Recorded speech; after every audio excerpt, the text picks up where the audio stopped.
Good morning on this beautiful day. I'm Bonnie Raindrop, and I'm the project director for Pesticides and the Chesapeake Bay Watershed Project. This project is a program of our organization, the Maryland Pesticides Education Network, and we're so happy to welcome you to this first of two conference sessions. We're delighted that this year we have over 200 stakeholders registered to attend. Many of you are longtime friends who've been part of this community and have attended these conferences year after year. Welcome back. Some of you are members of the project's working groups and advance a variety of projects, and you'll hear more about that later. We also have some first-timers, and we especially want to welcome you to this community of professionals who are concerned in some way with pesticide impacts. This is an extraordinary group of experts. And the collaboration that takes place when we come together, even virtually, advances our understanding of the role pesticides play in the watershed and how we can work together to more effectively address pesticide concerns. Thank you for taking time to be here today. Before we move on, please open your chat window. Tell us who you are and share something about yourself. I think we all miss the networking we used to do at this live conference, but we'll do the best we can with chat. Please chime in to share your thoughts today, and I'll send out a transcript for follow-up. And in December, after the last session, you'll get the roster of attendees with contact information to help you with further networking. We'll also use the Q&A module to pose questions to our presenters. So click on that and type questions in as we go. Whatever we can't get to live in the Q&A session after each presentation, we'll answer in text and send that along with the chat transcript next week. We're really thrilled to share this program today. One objective of this conference is bringing emerging pesticide information to you so it can help inform your work. All of our presenters have a very timely focus, from the new discovered threat of PFAS in pesticides to brand new monitoring data on PFAS levels in the Bay, to the ways that pesticides are impacting climate change, biodiversity, and our food security as we head into a changing world. Our last presenter has such a message of hope. He'll show us how his farm has made the transition from conventional chemical corn and soy production to organic regenerative, and how it's paying off for his farm's bottom line, for his family, and the environment. Now I want to turn things over to our conference moderator, Dr. Greg Allen. Dr. Allen is an environmental scientist at the U.S. Environmental Protection Agency, the Chesapeake Bay Program Office, and is approaching a 30-year anniversary at EPA. He's a chair of the Chesapeake Bay Program's Toxic Contaminants Working Group and coordinator of the Partnering Leadership and Management Team. For nearly a decade before joining EPA, Greg was in the field and at the analytical chemistry bench, analyzing the occurrence of organic contaminants. Greg counts among his most meaningful recognitions a White House Closing the Circle Award, an EPA Gold Medal, and a handwritten thank you note from the Puget Sound Partnership for helping with their PCB reduction strategy. Welcome, Greg. Thank you very much, Bonnie. Good morning, one and all. Welcome to our 16th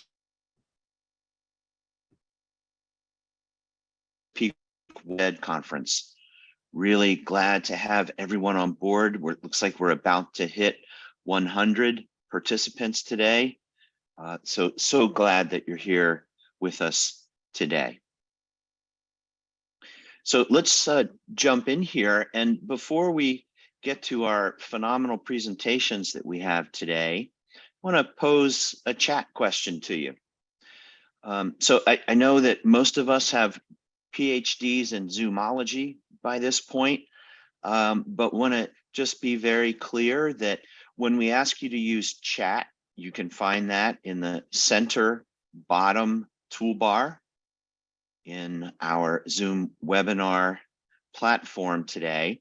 So we have chat there right in the center. We've also got Q&A. And there'll be times when we're using each of those. So we want to start here with chat. When we're doing our presentations, giving a specific question for a presenter is best in Q&A. So that's how we'll use those features today. I want to start with chat. We're asking this question, just since our last time together, about a year ago now, what have you done in your personal or professional life that has reduced the volume or the use of pesticides, or maybe helped us ensure that we don't have inadvertent impact from pesticide use? So in chat, if you could just write a little something that you can think of that you might have done over the last year, either at work or outside of work, to reduce the risk of pesticides. And we'll do that in chat, please. I'm going to pause for a moment so that you can write some responses in.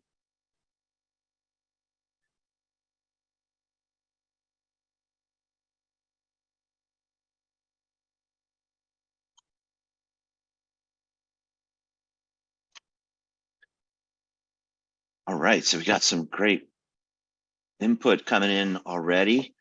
Some alternative pesticides. Brent talking about using vinegar. Great. Art talking about working with the Maryland Pesticide Education Network.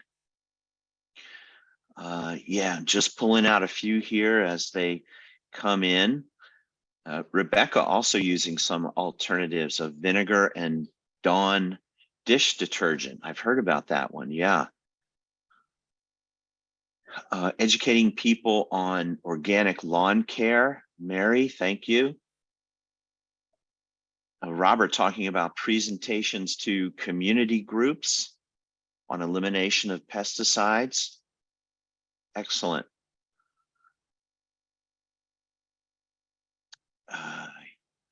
Right, Elvia is making sure that leftover pesticides and containers get disposed of properly at a hazardous materials day.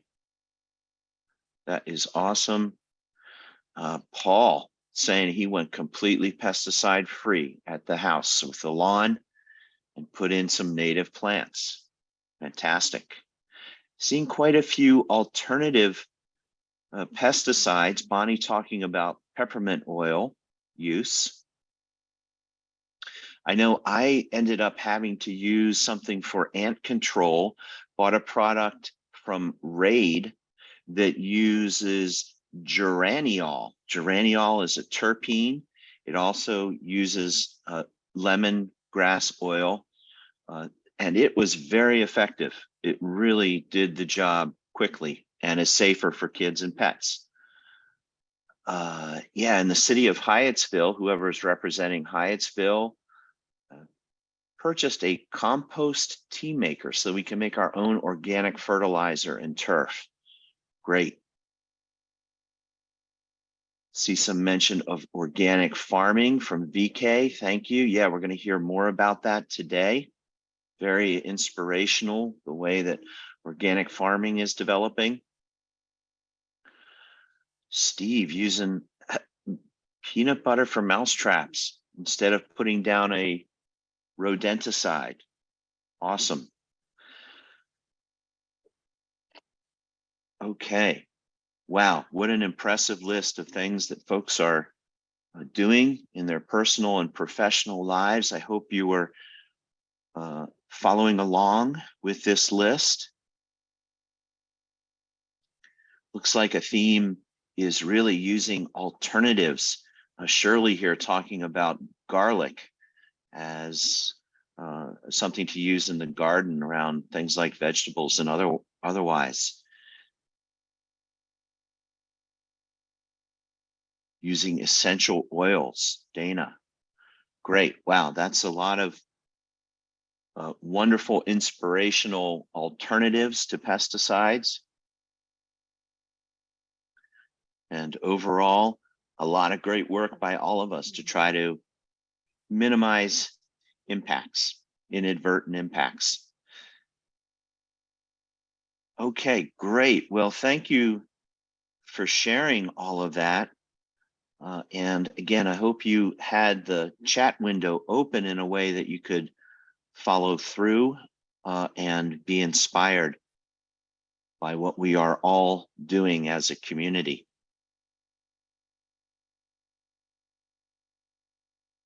Yeah, wow. And we will save our chat file today and refer back and maybe find some comments that were made that could inform our work going forward, or maybe to bring back and talk more about at our next session. All right, great work, everyone. Okay, well, let's move into our agenda for today. And before we hear from our excellent presenters, just want to touch on a few of the things that have sustained this project over time. Again, this is our 16th annual conference. And some of what has made this effort successful is the way that we apply these values and we maintain these shared values. First of all, we have an incredible range of stakeholders that come together under this project. And to allow us all to come together constructively, to have constructive dialogue, we need to be respectful of everyone's perspectives and respectful of the livelihoods that we all have. And pesticides are a part of our livelihoods when we are stakeholders on this issue of pesticide use and pesticide impact. We certainly acknowledge the social benefit that comes from the use of pesticides, but we want to work together to minimize the impact. We want those pesticides to stay on point, the place where they were intended to have an effect, and for example, not end up in our surface water and groundwater in the watershed. We want to be sure that we focus on facts and data and not hearsay. And we know that we all come together for the ultimate purpose here of ensuring that we have a healthy, sustainable, economically vital Chesapeake Bay watershed. So let's keep these values in mind as we listen to our presenters and have discussion around the information that we hear. Now, another hallmark of this effort here that has been going now for over 16 years is our work groups. And our work groups produce usable, valid, and timely products. And so it's not just a function of coming together occasionally and talking. It's about translating what we know into constructive and valuable work products. So we've got our research and data work group that makes sure that we keep up to date on the latest published research. We have our healthy alternatives work group, educating folks on ways to control pests that don't use toxic active ingredients. We've got our agriculture work group working with farmers, things like organic farming and toolkits for making sure that our farms, our families at our farms, as well as the watershed, are protected to the greatest extent possible. And then finally, the Policy and Smart on Pesticides Coalition Group is actually working to help our legislators with a focus mostly in Maryland, helping our legislators consider legal actions that will help us reduce our risk from pesticides. So these are our 4 work groups. And it really, again, is the fact that these groups take the information that we are all going to share over our 2 sessions at our conference and translate them into valuable work products. So our shared values and our work group outputs are really a couple of the things that have sustained this effort over time. Okay, so the next thing I wanted to do was just give you a couple of updates from the Chesapeake Bay Program Partnership. I'll keep this brief because I know we want to get to our presenters. At the top level of the Chesapeake Bay Program, we recently conducted our annual Executive Council meeting.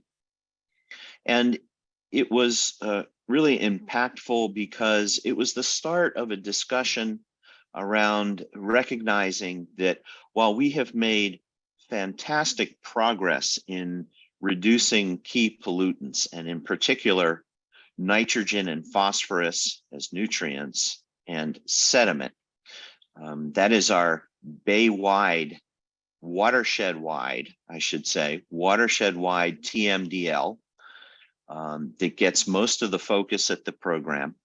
And what we're doing now is stepping back and realizing that we had a 2025 goal for having practices in place that would allow us to meet water quality criteria related to nutrients and sediment. And while we have made phenomenal progress, and that is during a time when population in the watershed has continued to increase, we probably are not going to make the 2025 goal, in particular for nitrogen. Now we have a couple of years left before 2025, and we're going to keep the foot on the pedal as hard as we can and continue all the great work that is happening around the nutrient and sediment TMDL. But also realizing that 2025 is coming up pretty quickly, and we need to be thinking about what's going to come next. And so the Executive Council charged the next level in the partnership, the Principal Staff Committee, with starting to look at real specific issues. Where are we so far? Where are we headed? And thinking about what it's going to look like after 2025. We have a top level agreement called the Chesapeake Watershed Agreement, and we're going to need to revisit that and revise it likely. That hasn't been really decided exactly how that's going to happen, but probably going to need a revision to set us up for 2025 and beyond. So there is a good story here, and that is in the face of population growth, we have made substantial reductions in those pollutants. Now, quickly, a couple things from the toxic contaminants work group. The first one is a teaser, and sorry about that, but we are putting the finishing touches on a report. This was our Science and Technical Advisory Committee, STAC, and we did a workshop on PFAS. And we know that a lot of folks are joining in today around this interest in PFAS, per and polyfluoroalkyl substances, a class of contaminants that we're learning a lot more about.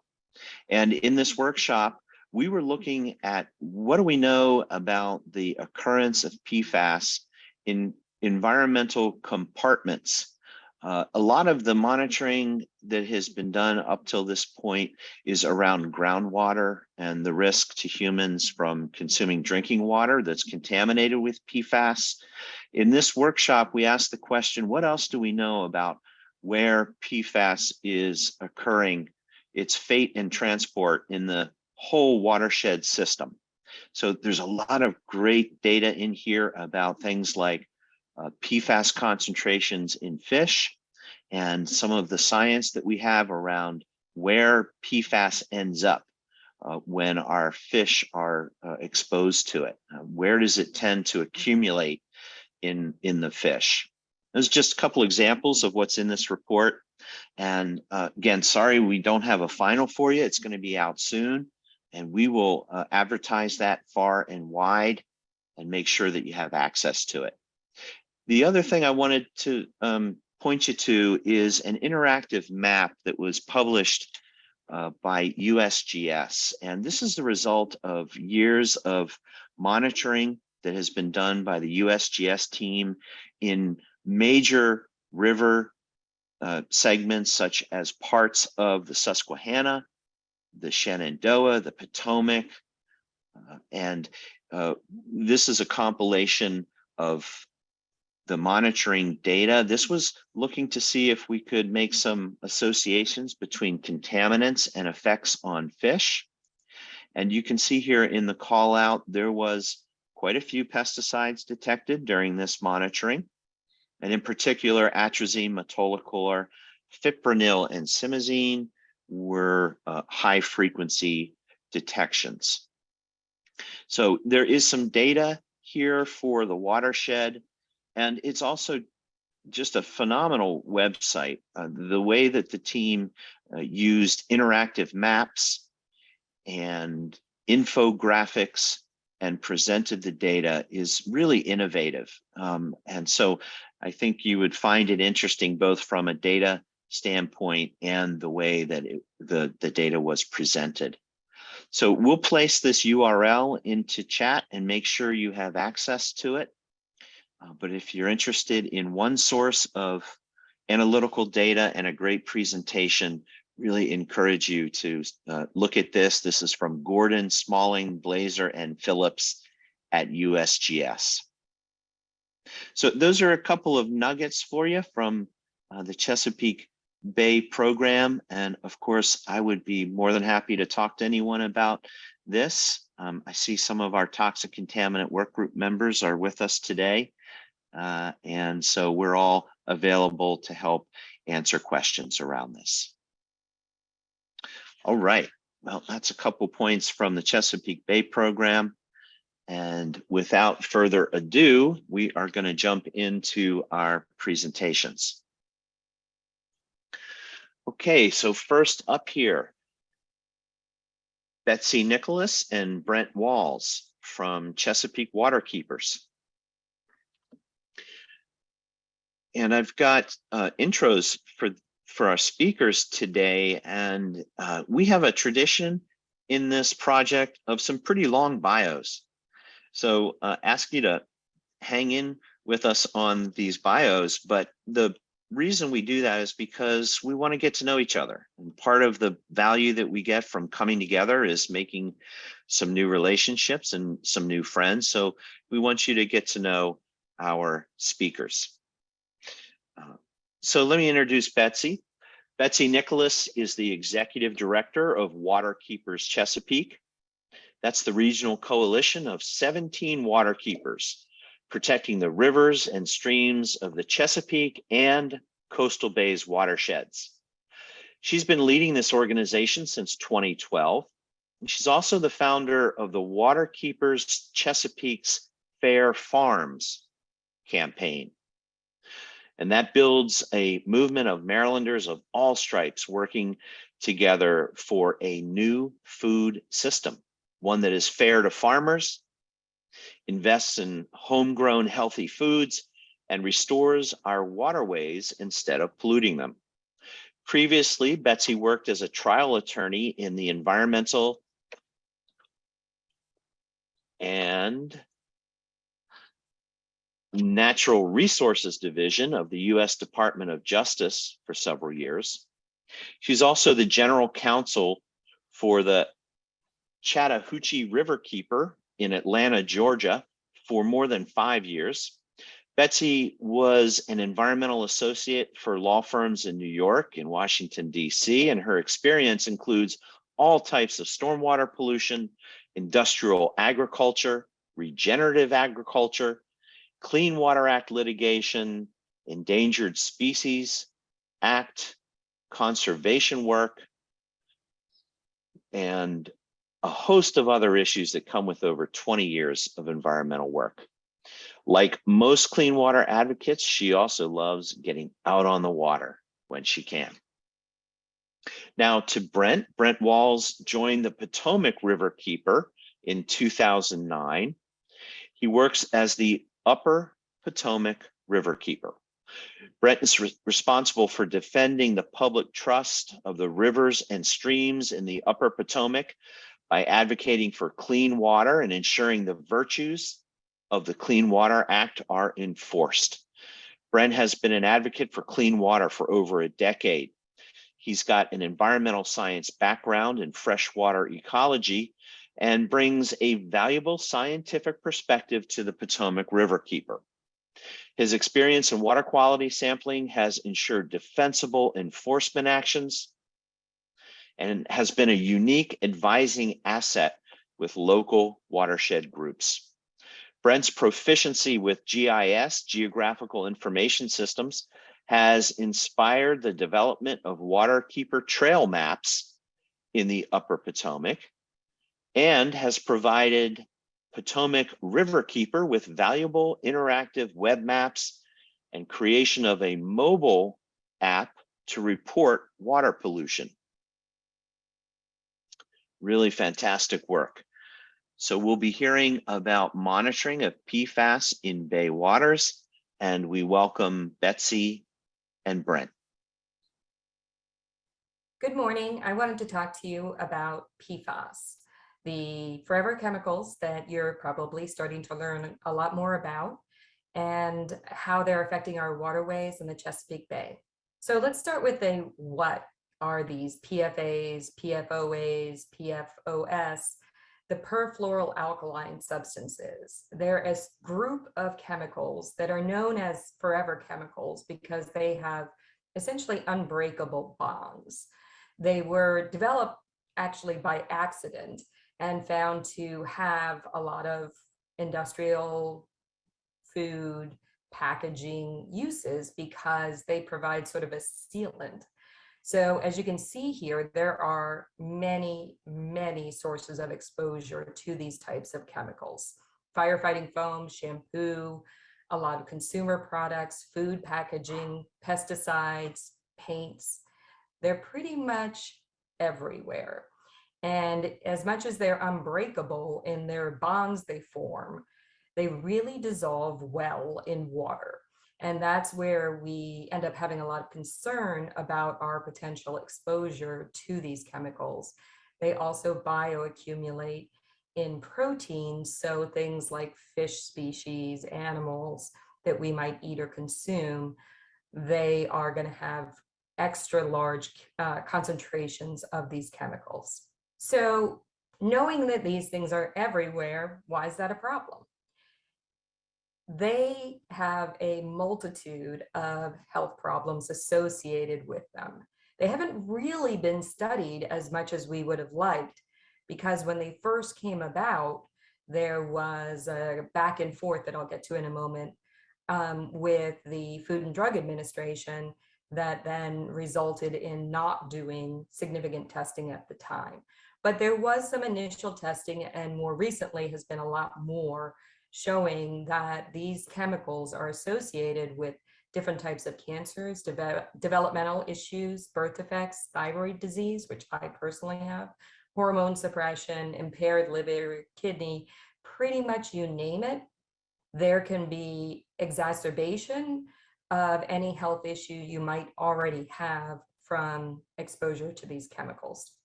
So this is a bit of a timeline for you of the history of these PFAs or PFAS chemicals. They were first discovered back in the 1930s, and then they started being commercially used in the 1940s. They were used for things like Scotchgard. Again, any kind of keeping out of moisture or any sort of sealant is a really common place that you find them. There were a lot of uses for them, in large part from firefighting foam on military facilities, but also probably lots of other things that we're not sure of. In the 1960s and 1970s, we started to see documentation of these chemicals in fish. And then in 1998, the EPA learned of the toxicity of these chemicals. Did we stop using them? No, we did not. In fact, the uses became a lot more broad and prevalent at that point in time. And when the Food and Drug Administration looked at studying the health impacts and looking at those concerns, the manufacturers of these chemicals and these products with the chemicals at the time just said, FDA, instead of regulating, how about we just use less? And as illogical as that might seem, that's actually what they did at the time. So we could have had health guidelines, safety limits back as early as the 80s or 90s on these chemicals, and unfortunately we didn't.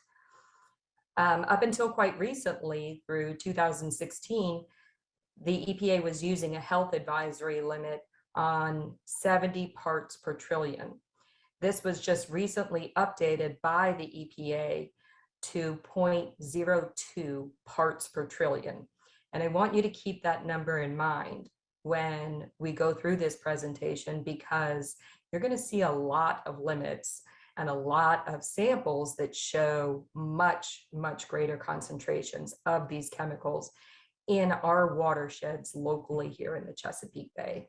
So there is some action being taken. This isn't all just a sad story here.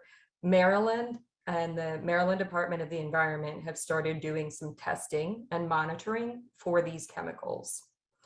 There's also a mapping effort underway to look for where they might have greater concentrations or where we might have greater areas of concern.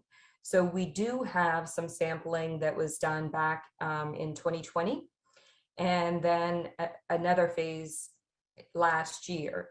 And they showed us pretty high concentrations. In the vast majority of samples taken, we did see that there were some of these PFA substances that were found in virtually all of the tests. A few of them were below what they called detectable limits at the time. Here's one of the more disturbing concentration levels. Dr. Vicki Blazer from the US Geological Survey did a study which was released back in 2020. Some of the data is from 2018 and 2019, but it showed one of these PFA or PFOS substances in fish tissue. So fish tissue shows this bioaccumulation that you get with chemicals like this, because fish are eating other species, other littler species that might have levels of PFAs, PFOAs in them, and that accumulates as little tiny fish eats slightly smaller fish, and that keeps going up. So she found levels up to 574,000 parts per trillion. Again, EPA limit 0.02 parts per trillion. That was one of the highest samples. That was in the Potomac watershed. And these were in smallmouth bass.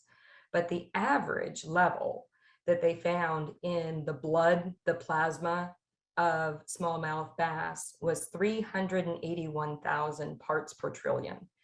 That is a really concerning level of these sorts of chemicals that are being found in this fish tissue. So in 2021, I just mentioned that MDE put out a report looking at our public water system. So these are our drinking water supplies, public water supplies in the state, and found that 75% of the systems where samples were tested showed measurable levels of PFAs, PFOS chemicals.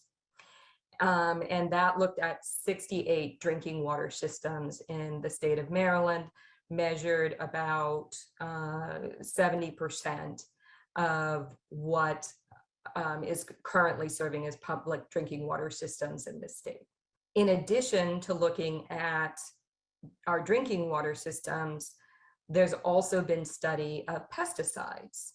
Pesticides are routinely sprayed on our crops, in the air, and often get directly applied to water.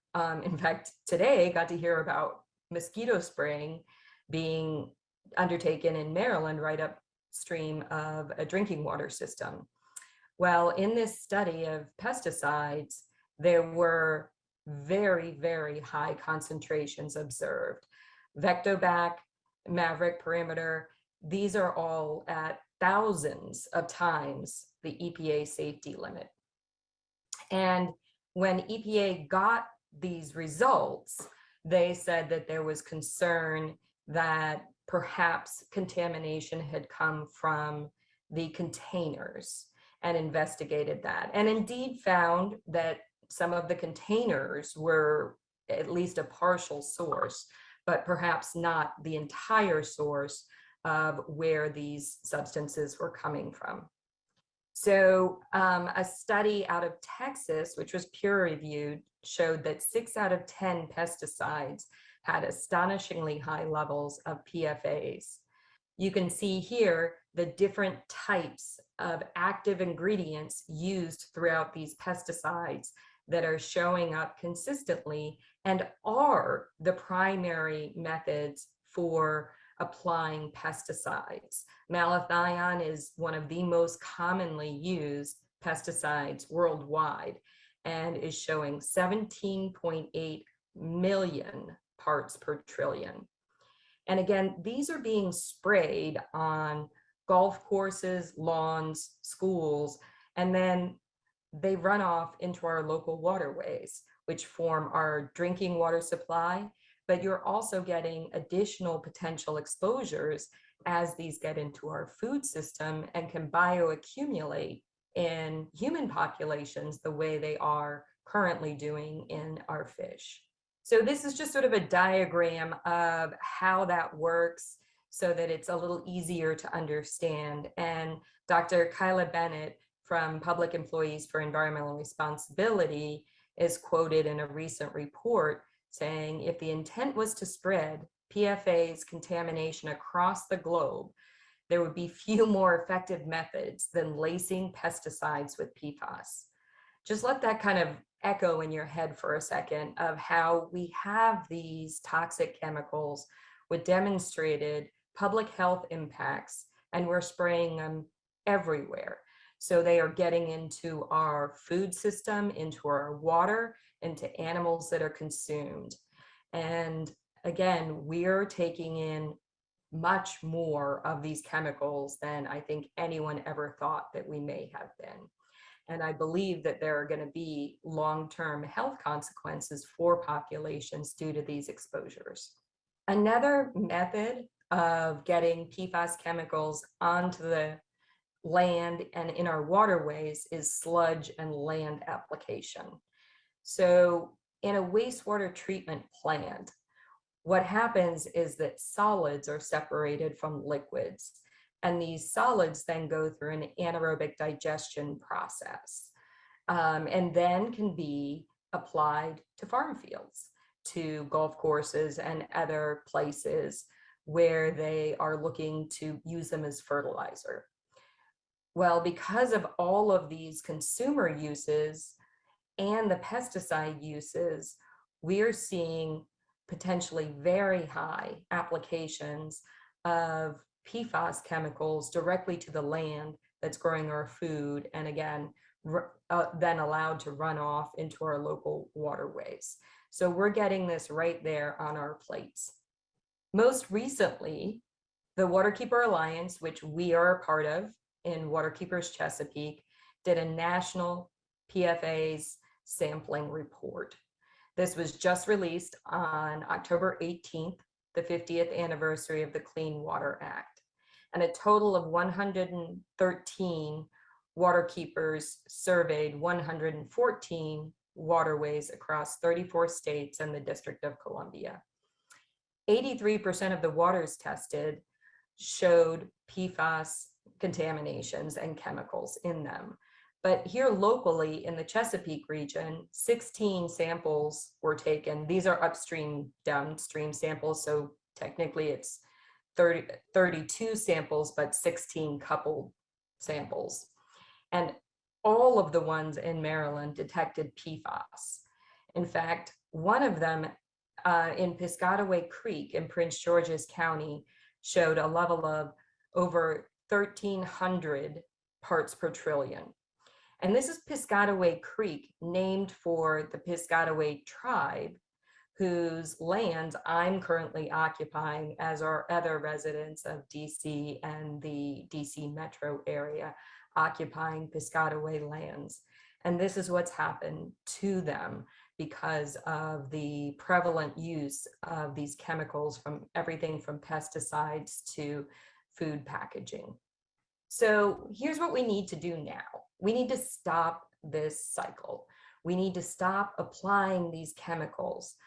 It's good that the EPA is looking at strengthening these health-based standards and setting maximum contaminant limits for PFAs, but that's not enough, because if we continue to use them and apply them, we're still just building up more contaminants in our local systems and in our bodies.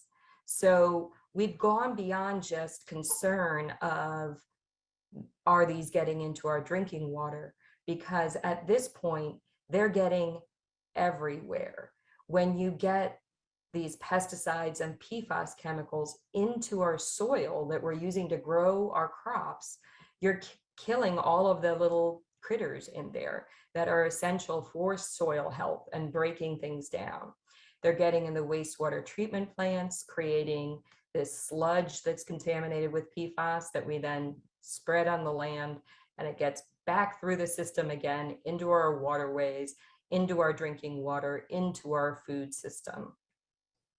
And then we have bioaccumulation in the creatures that are consuming more and more of this through the food cycle and the food chain. So what's next? We need to figure out what's going on with these chemicals and more properly regulate them, find alternatives.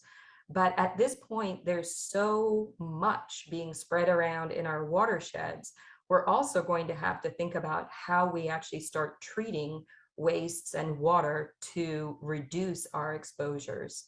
Fortunately, we've had some progress on this in the Maryland General Assembly with the George Walter Taylor Act back in earlier this year, where some of the longest standing uses for these chemicals were prohibited. But we still need to do a lot more if we're going to be safe.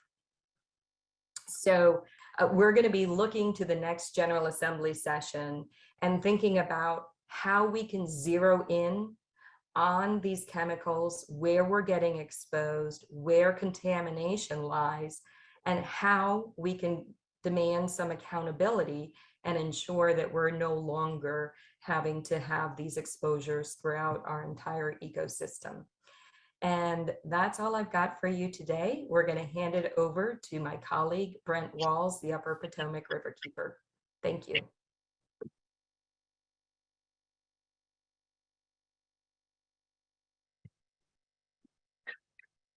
Okay, so many thanks to Betsy. And we have Brent here to help us answer some questions and keep the discussion going for a few minutes. We have about 5 minutes to answer questions. Before we get into questions, I just want to say quickly that the way that we designed our conference this year around this topic of PFAS is today we're mostly focusing in on the history, the science, some of the data that's coming out on occurrence of PFAS. And our next session, we'll get into more details about the analytical procedures and the results of research on the formulations of pesticides. And we've got 3 concerns there. One is the containers themselves. If you followed this topic about PFAS and pesticides, you might know that there was some identification of fluorination in the containers that had been contaminating the product. Also the adjuvants, what we call adjuvants, all the things that are added to the formulations in addition to the active ingredients to make them work well, whether surfactants or otherwise. And there could be a PFAS signal there. And then third, active ingredients, whether or not we have fluorinated active ingredients. And so we're going to get into those 3 risk areas for the pesticide products themselves more at the next session. So anyway, I just wanted to describe the way that we had designed PFAS into our two different sessions. Okay, so with that, we're going to look here. We're asking that folks use the Q&A function to tee up some questions. And there were a few that Brent has been good enough to answer already. And maybe I can run us through those real quickly, and then we can get to a couple that are still open here. First person asked about the study that tested pesticides and found some high levels of PFAS in pesticide products. And Brent is referring to a peer-reviewed study. I don't know if we'd be able to drop a citation into chat that would point people directly to that paper or study. But Brent's indicating that was a peer-reviewed study conducted in Texas. So Brent, do we have a citation for that? I do not right now. We'll have to include it in a follow-up notes for the group, but there are several peer-reviewed studies that have been conducted over the last couple of years that showed various different products with levels of PFAS in them. Okay, good. So Bonnie also indicating in chat, we will look for a citation for that paper or that study. Someone also asking if PFAS is used as a surfactant in pesticide formulations, is there an alternative? And Brent has provided a link to a paper that talks about some alternatives. And if you're following along with me here, I've clicked the Q&A button at the bottom of the screen. And at the top, we have some options. There are open questions and answered questions, and I'm in the answered tab. Last one in the answered tab, if PFAS is in our wastewater plants, how do we remove them before both effluent and biosolids come off of the wastewater treatment process? Brent, go ahead, Brent. I'm just going to make a comment on that, and yes, there are some options out there. Like I said in the chat, activated carbon is one that is being used in the wastewater side of things. More expensively is reverse osmosis or other tertiary type of waste treatment systems.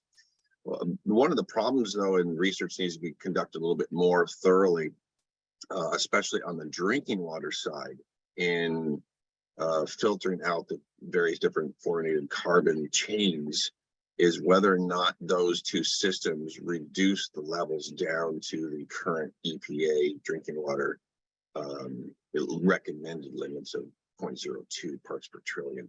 So, that's, I think, something that also needs to be looked at.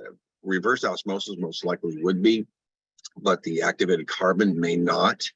Activated carbon was put into a drinking water system in Martinsburg, West Virginia, not too far from where I live, actually. And, the levels reduced it down quite a bit, but I'm not sure if it reduced it down to 0.02 parts per trillion. And, the other thing, too, to mention is once we have these filtration processes, we have to do something with the filters. It's got to go somewhere. And so more research, which wasn't really part of the PowerPoint by Betsy, is the destruction of PFAS.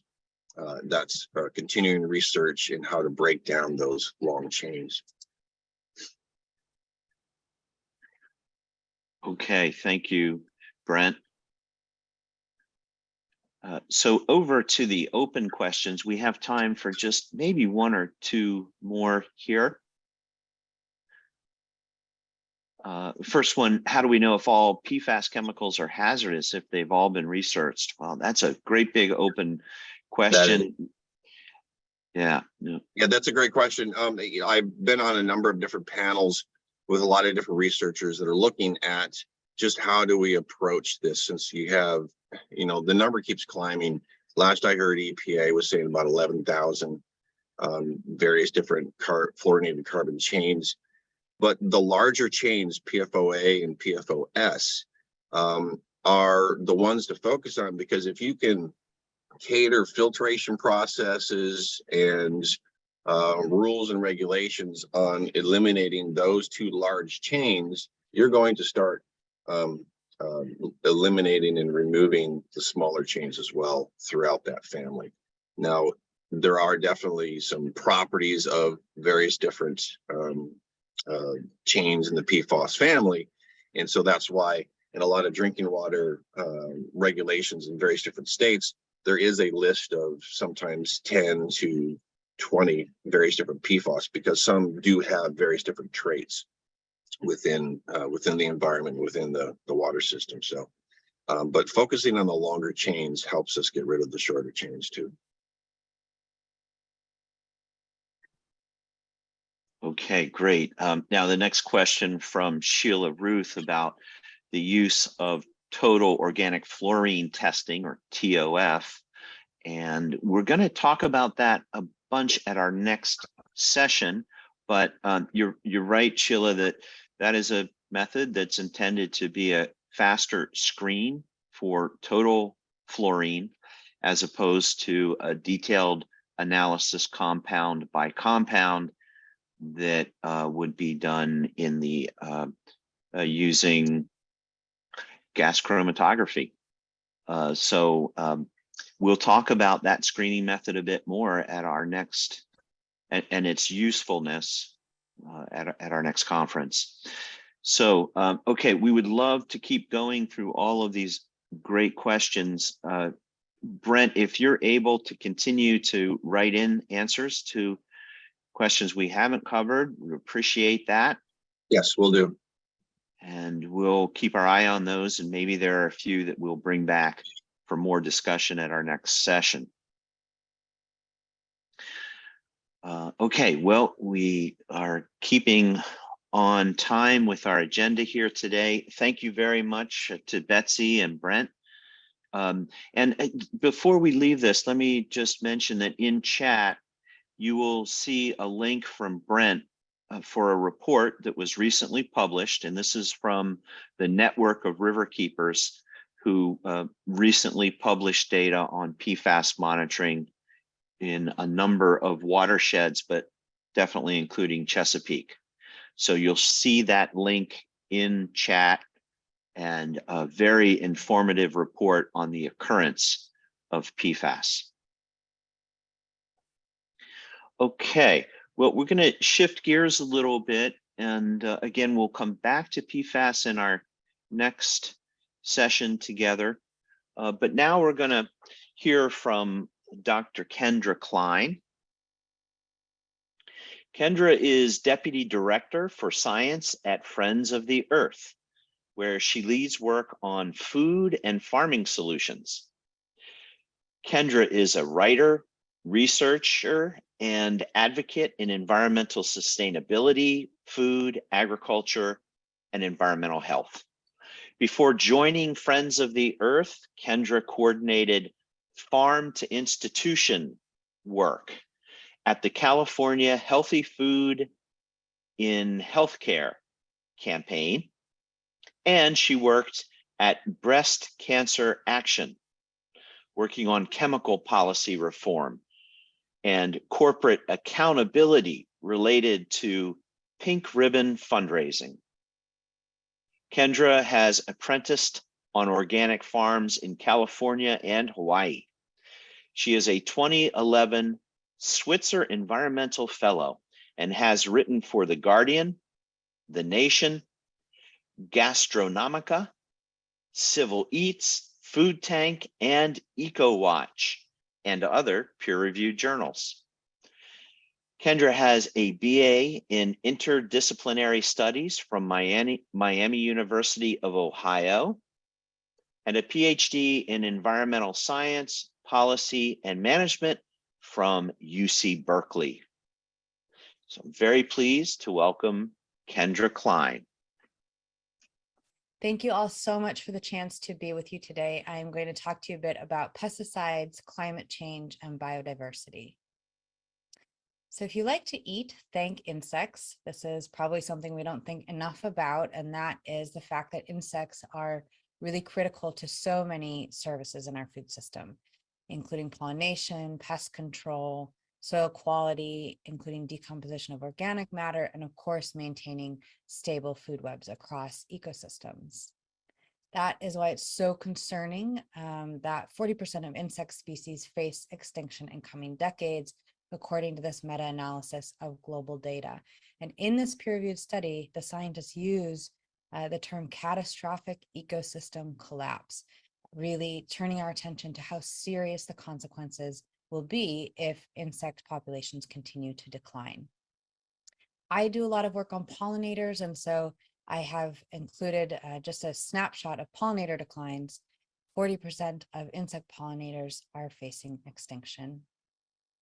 But today I'm going to spend some more time below ground, looking at the soil. Soil is essential for 95% of food production, and soil invertebrates and microorganisms are really key to maintaining healthy and productive soils.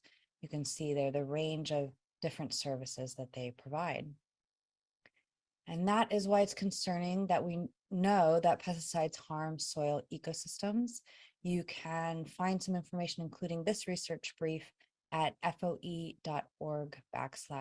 health. Specifically, you can find results of this peer-reviewed study.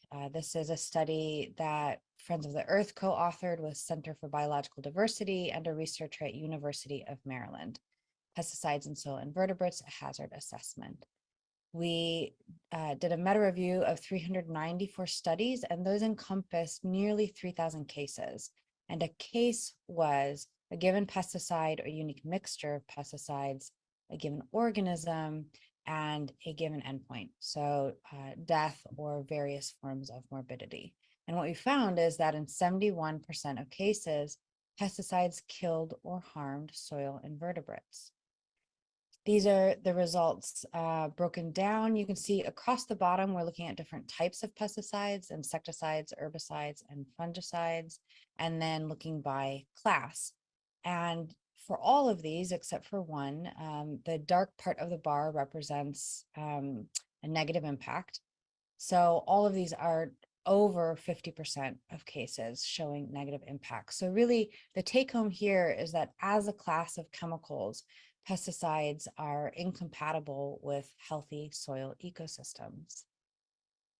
There was an analogous meta-review looking at microorganisms in the soil conducted by the European Food Safety Authority, which found that field doses of pesticides can reduce terrestrial microbial activity and biomass and alter microbial community structure.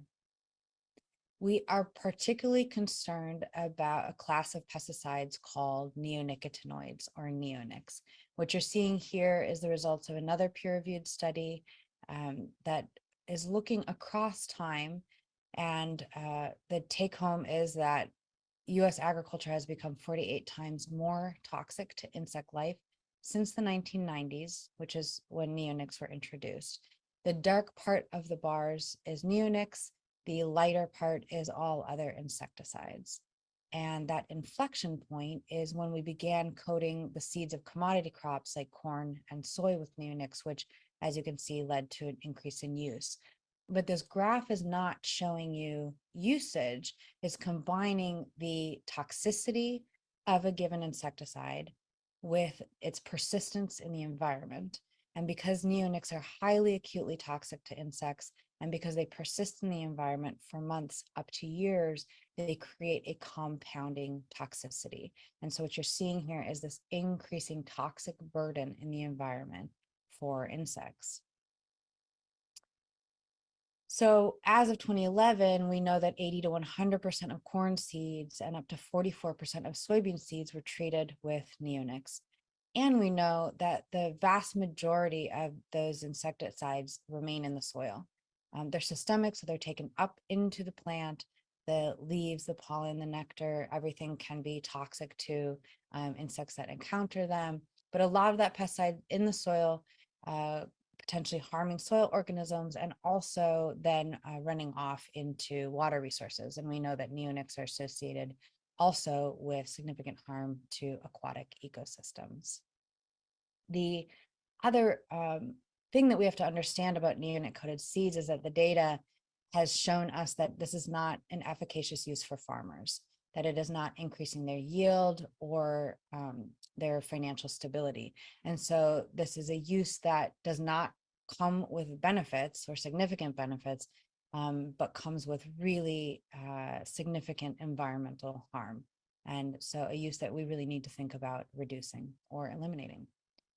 Soil communities and other organisms have little chance to recover from the impacts of pesticide use in agriculture, and that is due to the environmental persistence of the chemicals, to repeated use year after year, and to use of multiple pesticides in a given year. So let's just look at apples. USDA estimates that Washington apples are treated 6 to 17 times a year with a total of approximately 51 different pesticides. So this is a sort of continuous chemical assault on biodiversity. We, along with Center for Biological Diversity, filed a legal petition with the EPA encouraging them to include some soil health endpoints when registering pesticides, which is currently not the case. The endpoints you're seeing here are what is used in the European Union, meaning there's already a body of science and data linked to these endpoints because they're a part of European regulation. So why does all of this matter for climate change? Next. I want to touch on 3 points: regenerative agriculture, insect declines, and potential for increased pest pressure. So there is growing interest in the potential for soil to serve as a climate solution. Its ability to draw carbon out of the atmosphere and store it in the soil, where it goes from a climate problem to a climate solution. And this is often talked about under the banner of regenerative agriculture. However, a lot of the conversations, a lot of the policy and funding around regenerative agriculture is not as explicit as it needs to be about the need to reduce pesticide use. So all of the data you just saw on how pesticides harm soil ecosystems really drives home the point that if we want healthy soil that can sequester carbon, we need to eliminate use of toxic pesticides. It is the aliveness of the soil that allows it to draw carbon down and store it. That is a living biological process. Importantly, if we're talking about resilience to climate change for farmers, it is also the aliveness of soil that improves their resilience. And that's because a healthy living soil acts like a sponge. And so it can quickly infiltrate water during a flood event, and it can hold on to moisture during droughts.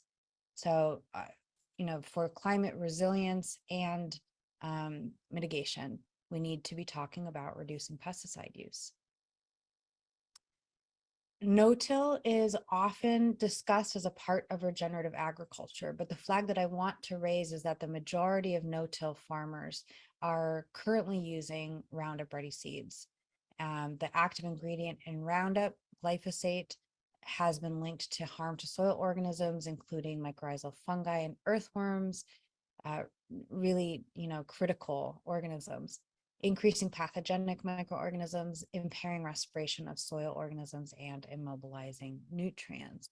And so again, if we are talking about truly regenerative solutions, we need to be looking beyond chemical no-till. So that second point I wanted to briefly touch on is that climate change in combination with agricultural intensification, so increased monoculture, increased use of agrochemicals like pesticides, are both key drivers of insect loss. And so we are concerned about seeing rising rates of insect loss linked to climate change. At the same time, existing data and modeling is warning us that climate change may promote pest populations, including increased outbreaks and facilitating the geographic expansion of many pest species. So this could create a very vicious cycle where we have increased pests, which leads to increased use of pesticides, which leads to decreased vitality of the soil. And we know that healthy soil grows healthy plants that can better resist pest and disease pressures. And so as we continue to harm those soil ecosystems, we're creating plants that are more vulnerable to pests, hence the continuation of this cycle, which will only further entrench the pesticide treadmill that farmers are already on. So a 2014 survey of Iowa farmers found that 90% reported feeling pest management as a never-ending technology treadmill. And that is because insects and weeds develop resistance to commonly used pesticides. In the past decades, hundreds, as you can see, of weed and insect species have developed resistance. This is just evolution at work. And as one snapshot of what that means for the environment and for agricultural communities, the use of 2,4-D, which is an antiquated and hazardous pesticide, has increased 19 times in the past decade in the Midwest. And that is due to the waning efficacy of Roundup.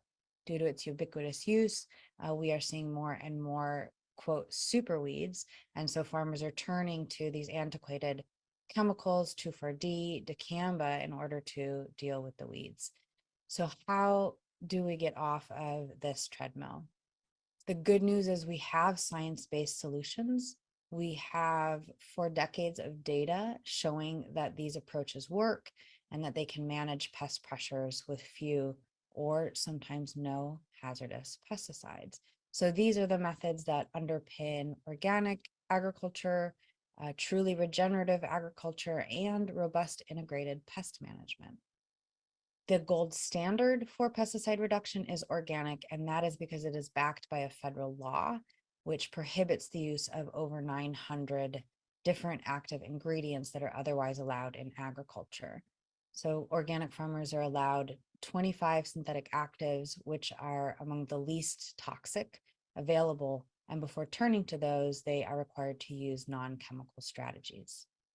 So if we want to compare farming systems that are using pesticides, which those that are using few to no hazardous pesticides, the data is going to be looking at conventional versus organic, because that's a legally defined approach. So we can study it very readily.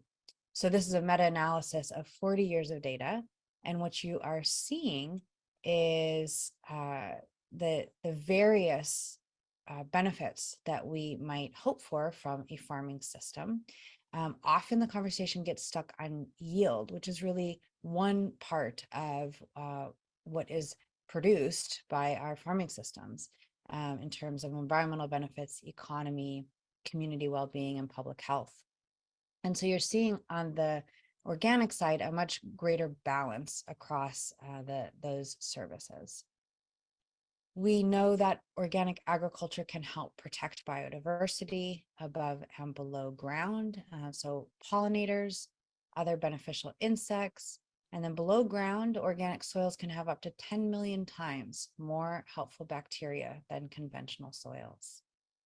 Organic agriculture can also be a climate solution. So I'm just pulling out a handful of studies here, but this is backed by additional data that organic soils can sequester more carbon and achieve what we want, which is deeper and persistent carbon storage.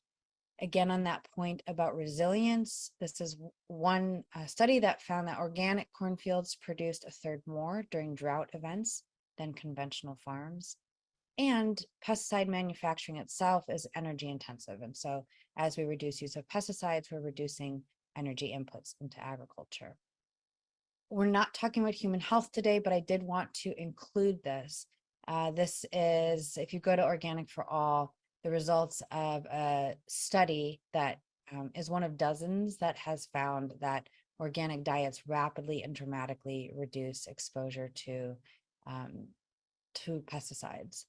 And I pulled this quote from one of our participants because organic has this tarnish of elitism. But really, if we flip that on its head, what we can understand is everyone has the right to food that is not grown with toxic pesticides or have pesticides residue on it. And so just getting that fuller picture of organic benefits to public health, to biodiversity, and to the climate. And to end, this is not pie in the sky. This is not, wouldn't it be so nice if we had a food system that didn't rely on toxic pesticides? this is expert consensus across the globe that we need to rapidly transition away from pesticide-intensive agriculture towards ecological solutions. And that's because the current industrial system is essentially sawing off the branch that we are sitting on. It's undermining the soil resources, the biodiversity, the clean water, and the stable climate that we need in order to produce enough food for a growing world population now and into the future. I will leave you there. Feel free to reach out to me if you have any questions. And these are 3 websites if you want to dig deeper on some of what I shared with you today. Thank you so much.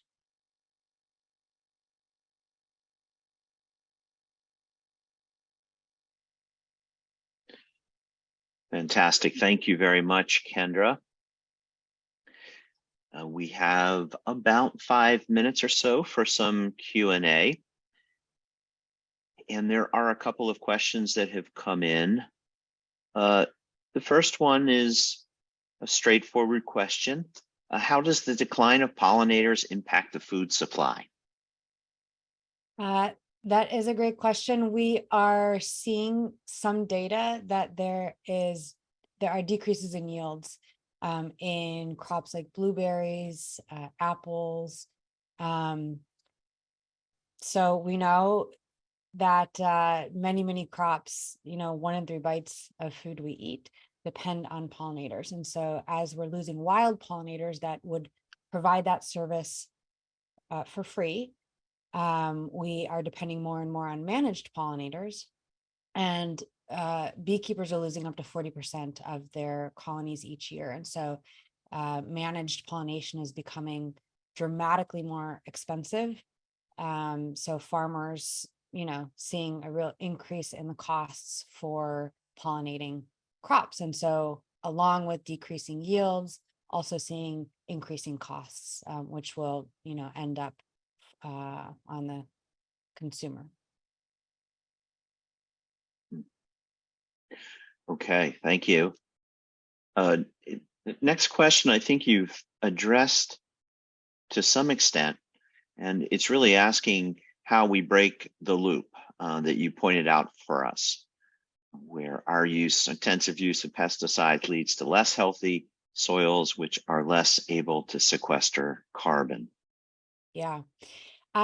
What first came to mind is talking to organic farmers who have said that as they transition their land to organic systems, that it's a bit like getting a human off of a drug addiction. That there's the land is in a relationship with the chemicals, and you begin to see it come back to life in certain ways, and those biological and ecological relationships rejuvenate as you move away from pesticides. So there are, at this point, decades of data that show us that organic farming works, and other ecological approaches that significantly reduce pesticides. So, as I mentioned, that conversation often gets stuck at yield.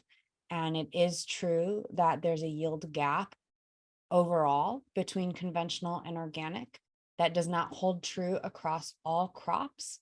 And if we are going to think about steady yield in a world facing climate change, the data show us that organic and ecological approaches are more likely to yield during climate-related weather events.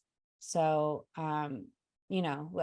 all to say that we have good data showing us the way forward, but it's a challenging way, and farmers need support to get there. It can't be on the shoulders of individual farmers to make that transition. We need more policy support and safety nets as we make that larger transition as a society. Really, yeah, really interesting. Safety net idea is in itself very interesting. So the next couple of questions are really getting at that gap that you just identified, the yield gap between conventional and organic or lighter pesticide use practices. So what makes you hopeful that that gap will continue to close? Yeah. So right now, less than 1% of federal agricultural research funding goes to ecological approaches like organic. So consider the fact that, in fact, organic yields do approach conventional yields with very, very little research going to support organic farmers. And so if we were able to shift funding towards ecological approaches, that would significantly improve farmer knowledge and practices. So that's one point. Another is that, if we think of yield simply as bushels per acre, then we can get into the nitty-gritty of that yield gap. But organic systems and other ecological farming systems are yielding so much more. They are yielding healthy soil that can sequester more carbon, and cleaner water and water conservation, and improved public health outcomes. So I think we need to consistently look at the bigger picture. And then just back to the resilience question, in a world facing climate related events, I am reminded of a webinar I was on earlier this year with a representative from General Mills, who said that, obviously as a food company, they have conventional and organic supply chains. And during a massive flooding event, their conventional farmers weren't able to harvest anything, and their organic farmers were able to get part of their yield for specifically Annie's mac and cheese supply chain, if anybody likes Annie's out there. So that's dramatic. So we can think about yield in terms of resiliency, and that if we want to,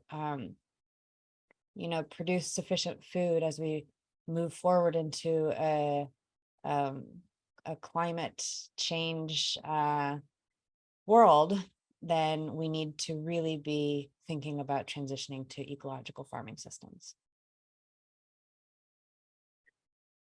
Okay, great information. And Kendra, another question. Do you see any activity that is allowing us to understand how carbon credits might be generated by farmers who use soil supportive practices, and being able to maybe shift the economics on this to provide additional value to farmers through carbon credits? That's a whole can of worms. That's a big, big question. So I will tell you, with my Friends of the Earth hat on, that we have some significant concerns about using carbon credits, that carbon trading systems historically have not achieved the goal of carbon reduction, and often have allowed polluters to continue to pollute while buying credits. Farmers absolutely need financial support, and we have conservation programs through which that could be achieved. Going with direct payments for farmers for conservation practices and outcomes, rather than market mechanisms that are very likely to be gamed by some major players. So what we're seeing in the carbon trading conversation to date is some of the loudest voices are companies that produce some of the most toxic pesticides. So that should raise a red flag for folks, that companies like Bayer and Syngenta are very excited about the possibility of soil carbon markets, because they stand to gain. So the article that I posted, can't talk about regenerative ag without talking about pesticides, gets into more of the background on that. But I think that we need to do our due diligence and ensure that we are coming up with solutions that truly benefit farmers and family scale farmers, rather than the larger corporate players in the food system, particularly pesticide companies. Okay, well, thank you for that and for taking on admittedly a very big topic with a concise answer. So we'll be able to look at that paper for a little bit more on that topic. I see that there is a question about a comment you made about neonics, and if you could maybe type an answer to that question, we'd appreciate that. All right, well, Kendra, thank you so very much for this today. Thank you. Yeah, we're going to keep moving here. So next on the agenda, we have another question for you.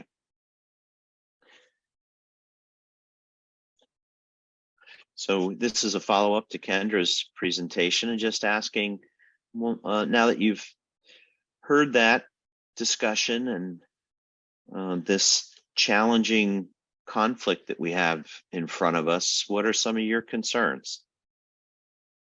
So we're using the chat feature here and just want to hear your thoughts following that presentation, concerns on this confluence of climate change, healthy soils, and the use of pesticides. I'm going to pause for a minute so you can enter answers, and please follow the chat to see what folks are saying.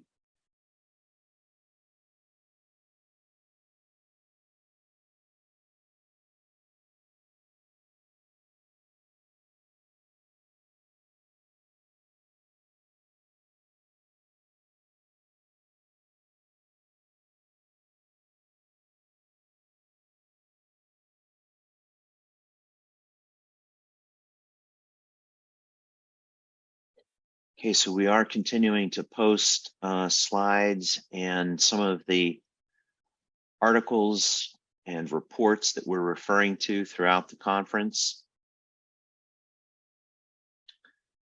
A few folks saying they're looking forward to sharing some of that information with others.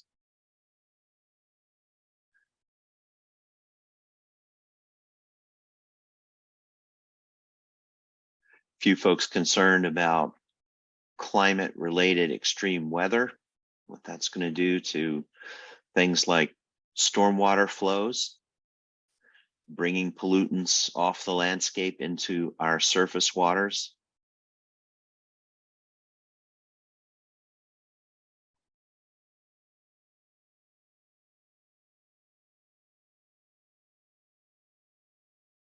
And I think, and Stuart pointing out to us that this is a really interesting conflict that many of us have not thought about before.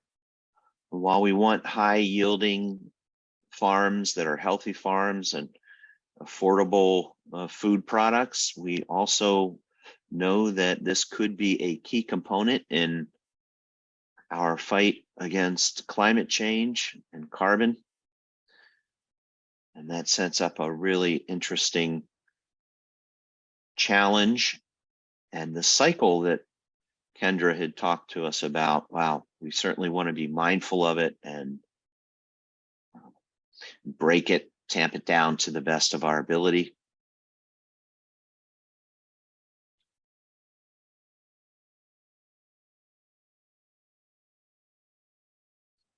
Right, a question here from Michael about it. Are there studies that show how this relates over to things like trees, forest buffers, and all of our tree canopy and how it captures carbon?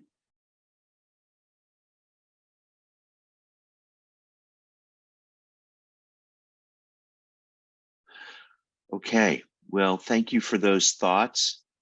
Again, this is the kind of input that we can continue to be using to inform what our conferences and specifically what our work groups are focusing on.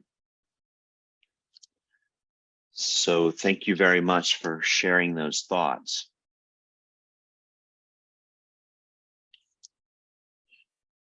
All right, well, we're on to our next presentation here. And I think you'll find this very interesting, particularly related to the yield gap issue that we were just talking about. So we're going to next hear from Steve Kraszewski. Steve farms in Queen Anne's County on Maryland's Eastern Shore on his wife Kate's family farm. And he's helping to run their seasonal produce market, as well as co-managing 930 acres of organic grain operation.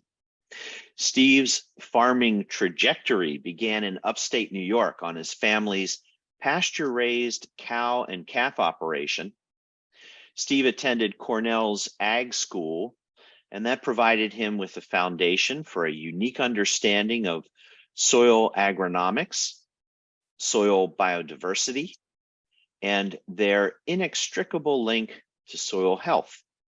Steve came to Maryland in 2008, working as a University of Maryland Extension nutrient management planner, then as USDA NRCS conservation planner. Both positions introduced him to local row cropping techniques and methods, along with the unique opportunities and challenges that shore farmers encounter. When the 2013 cropping season arrived, Steve transitioned to farming full-time with his father-in-law. And for the past 8 years, Kate and Steve and the rest of the family have worked closely with ag partners like Future Harvest, Maryland Department of Ag, USDA NRCS, and others to find cover cropping solutions in organic systems. They strive to reduce farm inputs, cycle nutrients, and improve their availability to crops, also to enhance the soil's biological and ecological function, and reduce reliance on tillage. They've learned from implementing innovative practices how to foster resiliency and profitability on their organic farm, and how this can benefit the farm industry as a whole. So welcome, Steve, and it's all yours. At Mason's Heritage, located on Maryland's Eastern Shore, we grow certified organic corn, soybeans, and small grains.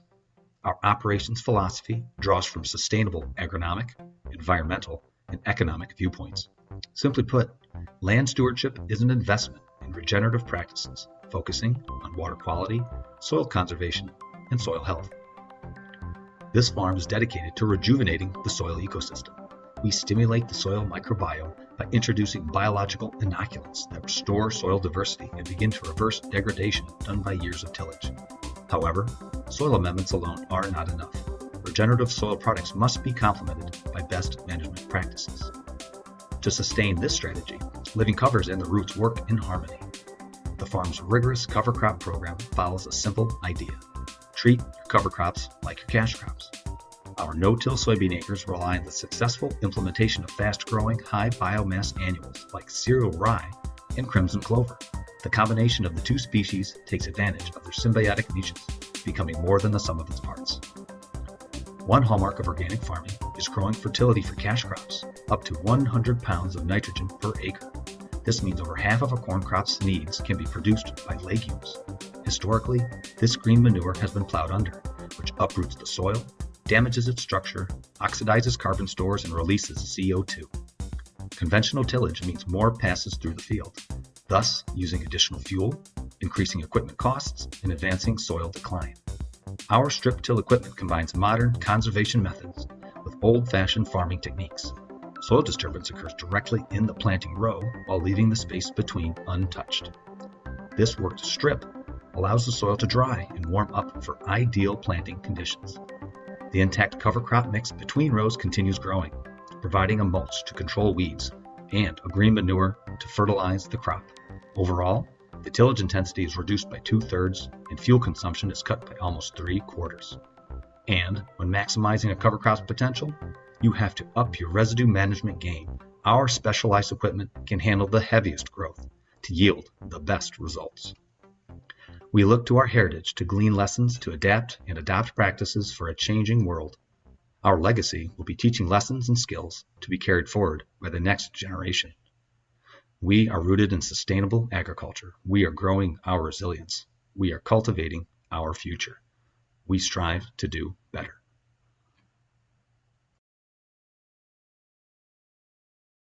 Good morning and welcome to Mason's Heritage. My name is Stephen Krzyzewski, and I'd like to walk you through our philosophy, our farming philosophy here on our organic grain operation in Queen Anne, Maryland.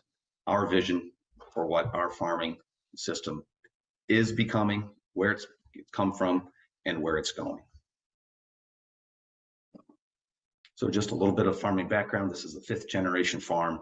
And I like to say we're cultivating the 6th generation. Our son, William, and our daughter, Rosa, it'll be put into their capable hands sometime in the future. And just really quickly, give you an idea, but this farm's, the history of this farm has a little background. It used to be a livestock dairy. It used to be a lot of rotation. Hogs and a lot of animals, hogs, horses, of course, the dairy cows, fowl, even turkeys, extended and more diverse an operation as it was, had grain, had silage, rotational forage, so that would mean hay. So it could be grass or alfalfa. And those are all in rotation and longer rotations. So what they call sustainable rotations now, sustainable farming, regenerative farming. It was just called farming in the 1940s, 50s, and 60s. And once the dairy was sold, we moved on to cash crops. They kind of followed the local trends. Corn and soybeans were the primary crops, and a lot of custom farming for other farmers in the neighborhood, which could be probably in a 10-mile radius. Then in the late 70s to 80s, focused on vegetables, local canneries. There was created a demand for peas and sweet corn and spinach and beans, and some of the first irrigation systems on this farm were installed then. And then came the advent of prescription farming with the Roundup Ready row crops. And we'll get to speaking about that in just a few slides. So very simply, the way I see conventional row crop production is you're looking at apply, deplete, rinse, and repeat. And what that basically means is you're locked into some kind of fertility welfare, a one-way street. And there's really no diverse, other diverse pathways where you can go. You have to put everything into the system and then pull everything out and basically then just sterilize that system for the next crop, whether it might be the same crop again or just a different crop. So if it was corn one year, you just grow your corn, you put in what you need, you take it off in the harvest, you have this mass balance going on, very simple, and then you sterilize it, wipe the slate clean, and go on with the next crop. It's just really a means to an end, designed to homogenize that environment, and you're really just minimizing the diversity. And a lot of this prescription agriculture, as I call it, really relies on a reactive approach rather than a proactive approach. So instead of looking at the causes, you're just treating the effects. And a lot of these managements, focused on, in terms of pests anyway, looking at eradication, 0 pests, nothing at all. Whereas an organic system, we want to try to control pests and actually manage them. We're looking to suppress pests and tolerate them to a certain extent. And all the too many chemical cocktails out there and the fate of the environment is very poorly understood. And I would like to just point out that some gains have been made over the years with minimum and vertical tillage, just working the ground very lightly, which has built the soil organic matter and improved the soil condition. And participation in our state's cover crop program has been helping a lot of these farmers, I think, start to glean some of the lessons that I'm trying to convey here in this presentation. But still, there's too many farmers, I think, that get rid of the cover crops potential, which is something we rely heavily on in our farming system.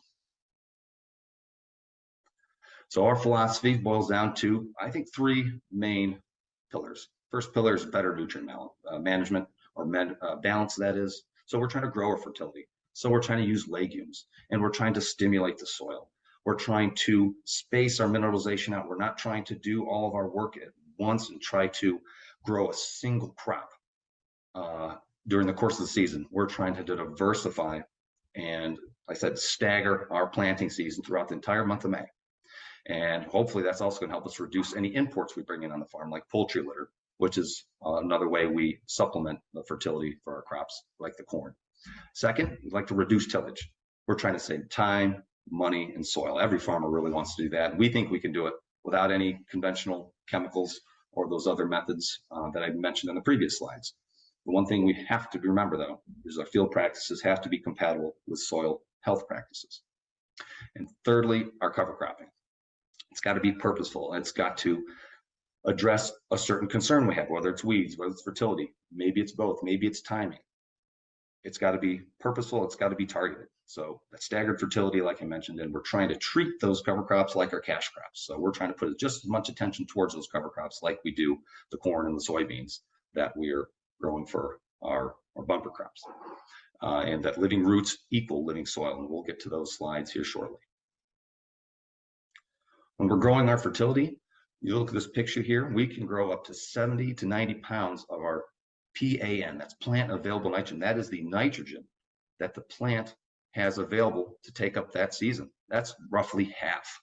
And usually about the first week in May, that cover crop is ready. It's mature. You can see in this picture, it's flowering. It is almost ready to be terminated. This field, for example, though, will be plowed. It will be turned over. But instead of just bringing all the fertility in either with poultry litter or organic products, which we do have available to us, and are very, very expensive. This is a very cheap way of doing it. It's about the cheapest source of nitrogen that we can put out there in our fields, roughly $1 a pound, actually. Only challenge here is the monoculture that we have. It offers little flexibility during the termination period at the beginning of the month and through the rest of the planting season in May. So moving on to growing fertility 2.0. So what we're trying to do is coordinate the cover crops niche with the planting schedule. So we're still sticking with those annual legumes. So we're using the top picture there, you see vetch. You can see how tall it is. Look at the amount of growth there.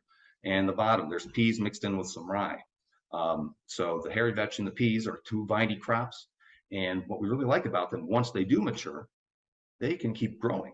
They can keep producing more nitrogen. We don't have to be right there ready to either plow it under or no-till it or strip-till it, whatever method we're doing for our corn crop right away. We have flexibility now. We widen our window of opportunity to do something.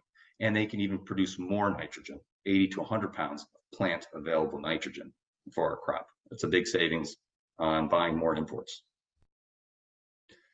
I just want to highlight a few things in this screen. This is for our reduced tillage program with our no-till soybeans.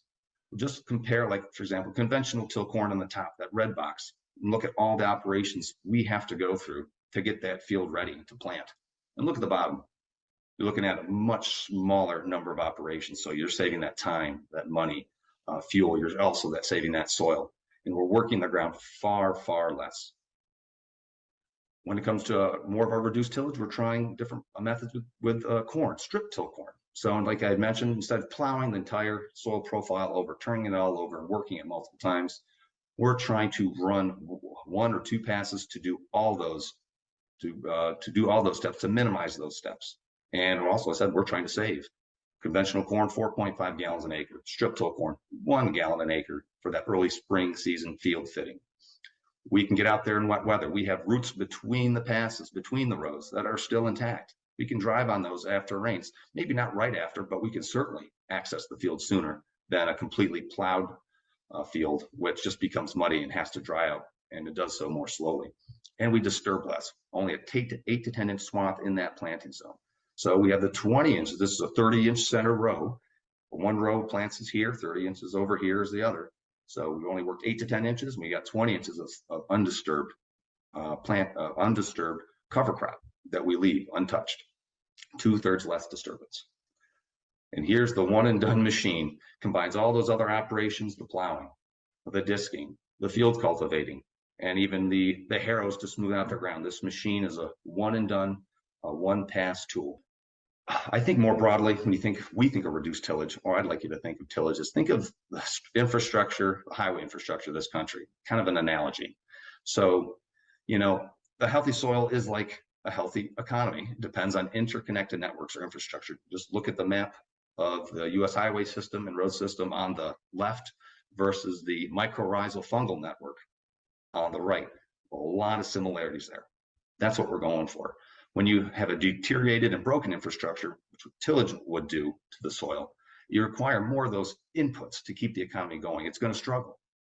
But all that efficiency and productivity and resiliency of that economy depends on those interconnected links, that network, that web. And mentioning purposeful cover cropping, targeted cover cropping. Our old model kind of focused on the monospecies, monopurpose, was just that crimson clover. It worked well, but it created problems. It was a logistical logjam. We'd have problems with the weather.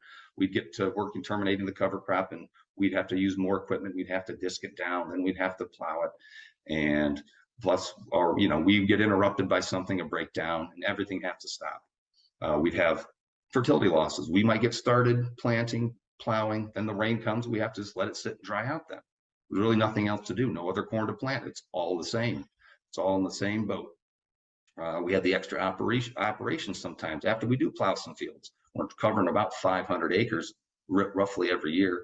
We'll have to stop somewhere, and a field that's been plowed, the flush of weeds comes up. You have to manage that. You can't let them go out of control. You can't just till them down and plant over top of them. It doesn't work like that. So it's much more resilient.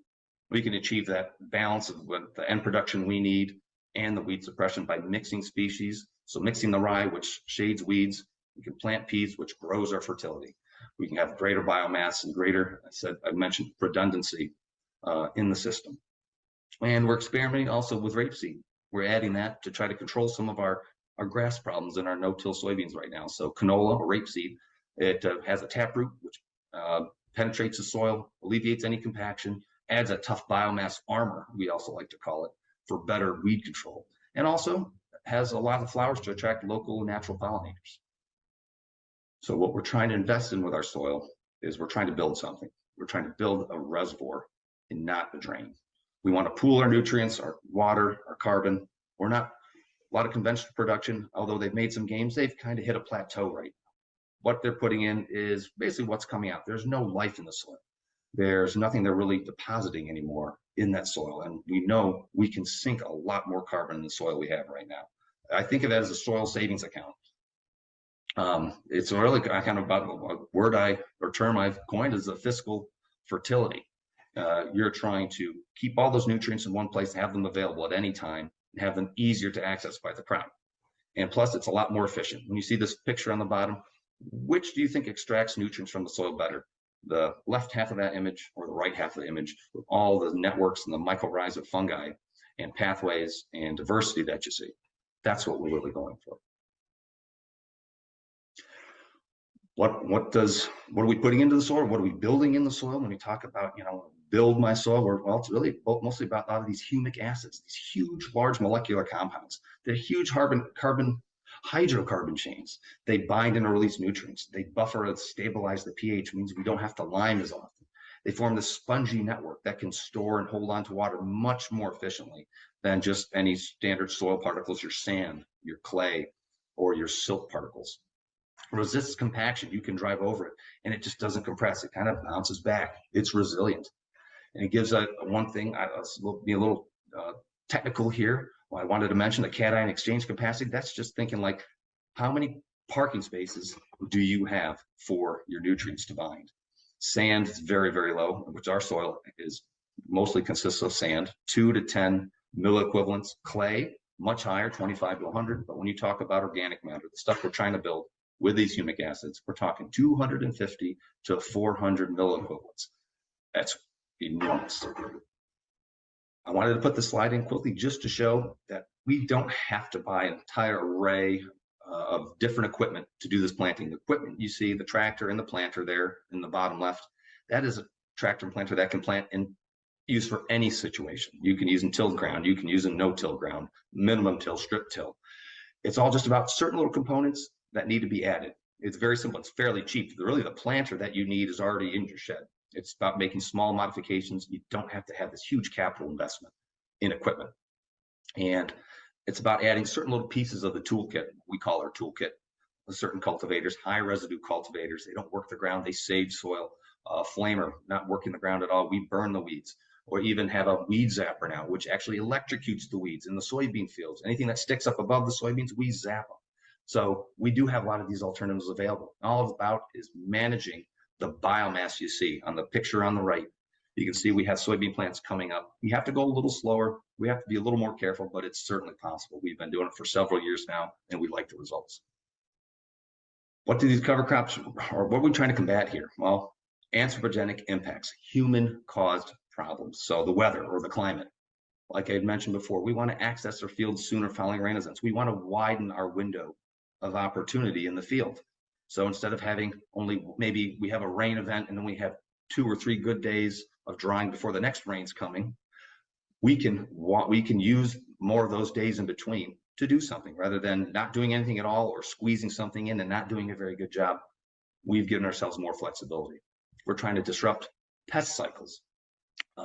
Integrated pest management focuses on the pathogen, host, and environment triangle. If you can disrupt one of those pillars of the pest's influence, you're gonna affect that pest. So we're trying to affect its environment. So with cover crops, when we're shading the ground using the high biomass cover crops we've grown with the rye, the crimson clover, and we roll it over, we're shading the ground from sunlight and we're reducing the soil temperature right off the bat.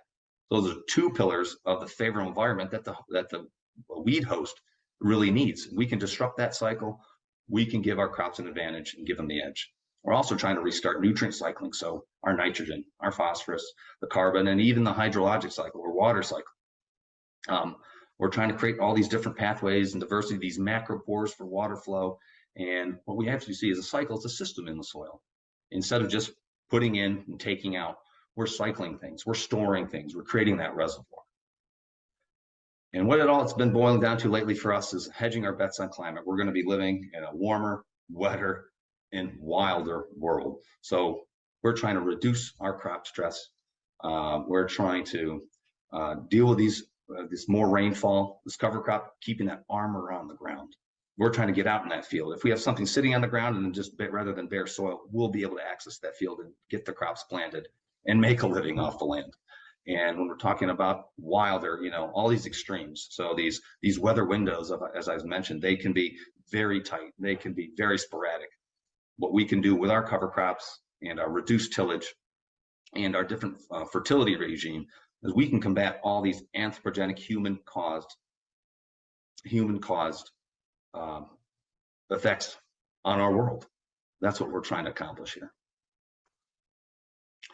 And that really says it all for me. And I have a little information here with any questions or comments or chit chat. You can always contact me. And I also just wanted to leave you with 2 quotes that I always turn to.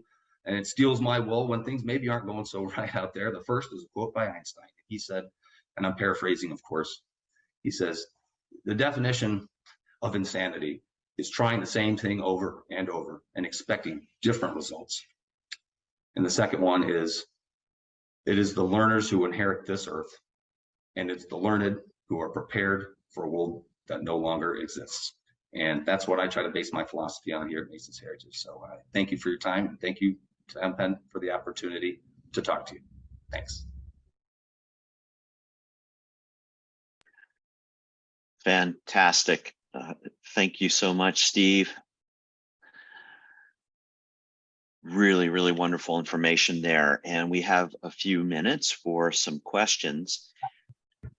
In the question feature here, we've got quite a few. Several are related to how to incentivize these kinds of practices on the farm, whether through USDA cost share or consumer demand or otherwise.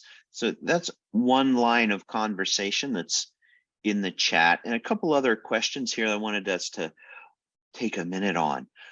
So someone acknowledging here that it takes a lot of courage to do what you're doing and make this shift and be an early adopter at the scale that you're using, and asking just how you got to that decision-making process, to that decision. How'd you get there? And a related question is recognizing that the agrochemical companies have some methods that make it a little harder for farmers to make these kinds of transitions and go in this route. So how'd you get to where you are, and particularly with some of the systems that are in place that make it a little harder to make these kinds of shifts? Yeah, sure. Well, Greg, into the questions to answer the first one, yeah, how, the decision-making process really started with, and I think this is about every farmer's experience, comes down to you'd rather be, I believe my father-in-law told me this, you'd rather be receiving checks rather than writing them. And early 2000s, he was in a situation where there was some a drought one year, a hurricane the next, or vice versa. I can't quite remember.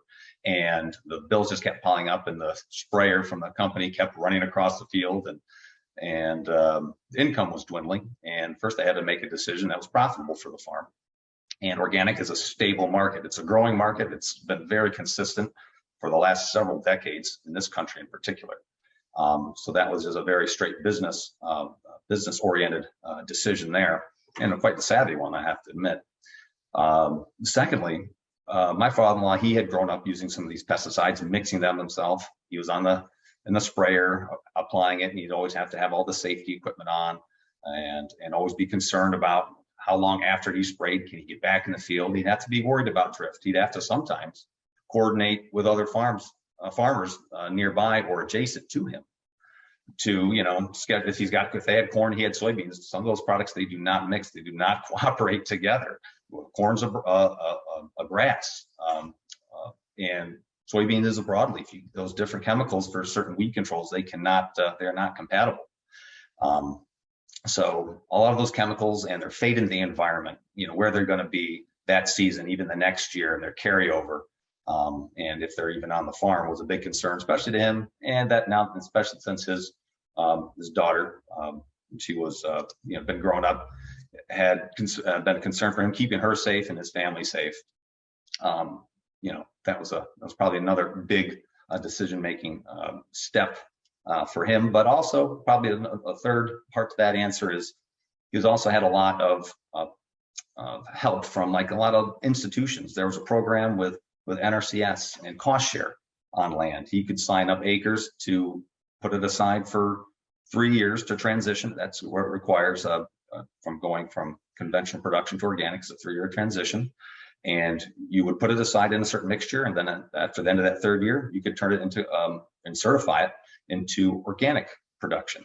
It would be a certain payment every year. All you have to do is, I think, maintain it by mowing it. It was pretty simple.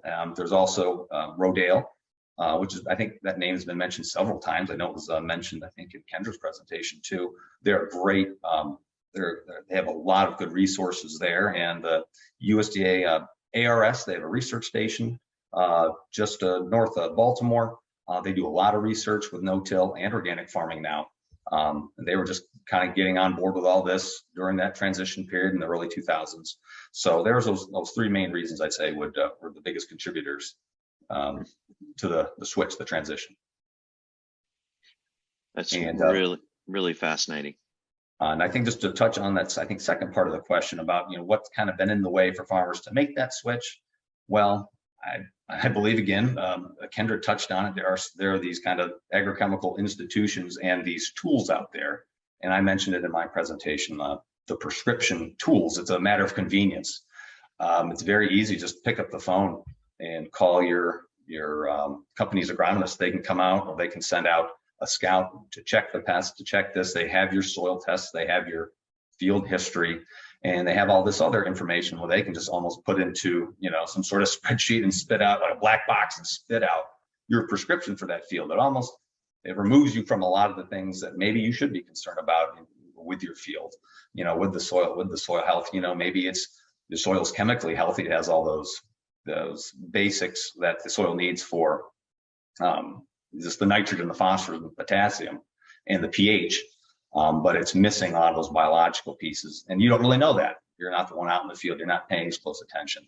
And it's that convenience and that kind of generational experience with those companies and those decision-making tools and that expertise that a lot of farmers, they're used to, and it's hard to give up. I know it's still, I think sometimes my father-in-law, Bill, since he grew up with a lot of that, I can still see the wheels turning sometimes if maybe there's some weeds in a field or a pest, and he's thinking about this old agrochemical company and giving them a quick buzz. So it's lingering, and yeah, it's very hard to move away from. Okay. Another question about do you see any other benefits around the farm since you're not using as much pesticide? Anything else you've observed around the farm that has changed as a result of less intensive pesticide use? Yeah, the pesticides really gone, and it's really started to show up in the last probably 3 or 4 years since we've been completely certified. That means the entire farm. The whole farm was never certified at once. That'd be a humongous risk for us. So it was done in stages. Our farm's about, or at least our home farm is about 600 acres. So it'd be about 50 to 100 acres a year. And it was kind of a staggered approach to transitioning just to reduce that risk. Got to hedge your bets against, a issue with the weather or pests or what have you.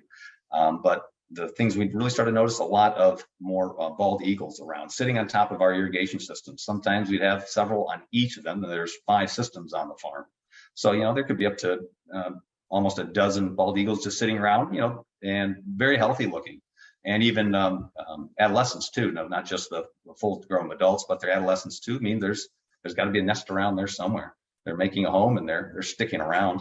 We have some resident blue herons we see in our stream, which is just on one side of the farm, the east side of the farm. It's the border for the farm, and see them in there all the time. Hadn't really seen them around until like the last 4 or 5 years when we became fully certified. Lots more insects, dragonflies, and even those natural pollinators. But I see swarms of dragonflies almost everywhere, even around the barnyard house here. Some evenings, kind of late summer, early fall. I think it was only maybe a month and a half ago, I really saw a swarm. It was just incredible. Just that diversity seems to be coming back, and there's really nothing, at least on this farm, getting in its way. And it's good to see that. We don't have a lot of bugs or pests around here. I don't notice many mosquitoes since we have those natural predators that take care of them. So those are just some simple, observations that I've noticed around here. So it's been an overall very positive effect without pesticides. Okay, well, Steve, I'm sure we could talk to you for hours. What you've provided here is really inspirational. Could easily see you becoming a spokesperson for organic farming in the watershed. You're taking the science to a new level, and it's really very impressive. It was Michael in the chat who said you've raised a bountiful crop of food for thought here, showing how this can work at a scale that maybe is a little bit larger than some of the smaller organic growers that we've seen. So thank you very, very much for this. I hope we're going to be able to bring you back to keep working with us on this. Definitely see a lot of interest here. There are lots of questions for you, Steve, if you got a minute to work in the Q&A function here, particularly Absolutely. whether you're able to get around the GMO seed roadblock. But again, we've got a lot more we'd like to talk to you about, so hopefully we'll see you back again with us soon. So thank you very, very much for your presentation, and congratulations on what you're doing on the farm. Well, thank you very much for your time. Thanks for listening. I appreciate it very much, and I'd love to come back. All right, we're going to hold you to that. Thank you so much. Okay, well, it's amazing how time flies when we're talking about really interesting issues that we all share a passion around. We're up on noon here, and we've got about 15 minutes to just wrap up and let you know some of our plans for the path forward here. Okay, so at our next session in December 1, we're going to hear more on PFAS. We're going to get really into details about measurement methods and results, and specifically how we're seeing a signal of pesticides a signal of PFAS in pesticide formulations. I want to really quickly do an errata here that earlier I mentioned analytical techniques that for PFAS relying on gas chromatography, and something was telling me that wasn't right. And so that was my mistake. The two methods that we primarily use for PFAS measurement, that's 537.1 in drinking water, and the newer draft method 1633 are liquid chromatography methods, LCMS. So my mistake. Anyway, so we'll hear from Graham. We're going to hear again from Vicki Blazer, USGS, and Ian Hartwell, recently retired from NOAA. And that is some of what the data and research work group have identified as some newer findings. We are doing an analysis of papers over the last decade and trying to find the important messages to bring back to the pesticides and Chesapeake Watershed work groups and participants. And so we're going to talk about some of what we've seen in the literature. Then from Kristen Harbison, we'll be post-election at that time. And we're going to talk about some of what has happened in that election and how it might come to bear on environmental issues and pesticide issues. And then, as we always do during our conferences, we're going to have our working groups do some reporting out. And if you were with us last year, you remember that we did a large-scale Jamboard session. We may have set a Guinness record for a number of people participating in Jamboard. I think we had nearly 100 people who made contributions, and we were asking questions that were designed to help us identify the most important areas for our work groups to take on specific work items. And so we're going to come back to you, come back next time to you with some affinity work we did on those lists from the Jamboards and some of the messages that we're seeing and how it might inform our work going forward. So that will also be a component for next session. I did put the Jamboard link in there in the chat. So if folks want to take a look at what was commented on, we included everybody's comments in that and just reorganized those a bit. So you may want to take a look at that before our next session. Yeah, great point, Bonnie. Thanks for putting that in the chat. That's a link to a spreadsheet that takes the Jamboard notes that we had and condenses them down into some thematic areas. And that's where we're going to pick it up at the next session. I'd just like to also circle back on Dr. Peasley, who's going to be doing the keynote. Delegate Ruth was asking questions about the total organic fluorine test. And that is a test that Dr. Peasley's lab developed. And he's probably the world's leading authority or one of them on PFAS and testing. So we're really excited to have him speak to us.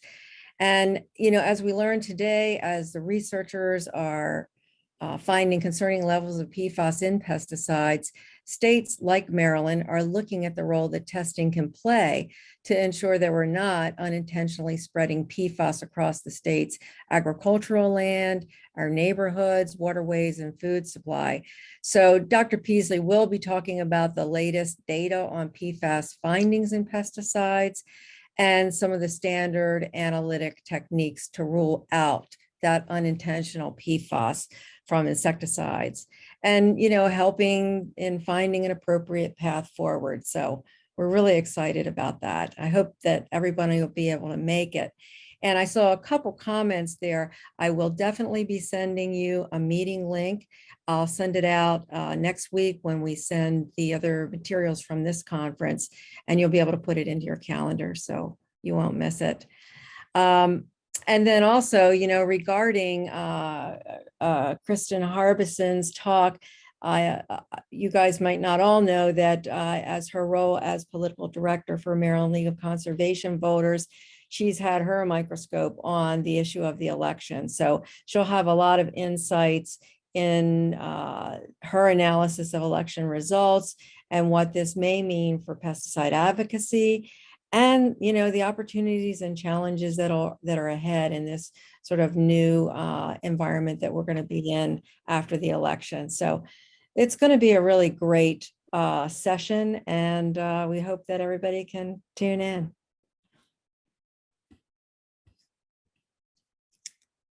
Well, next we want to introduce you briefly to our conference sponsors. Our work is greatly enhanced by all of these organizations and businesses.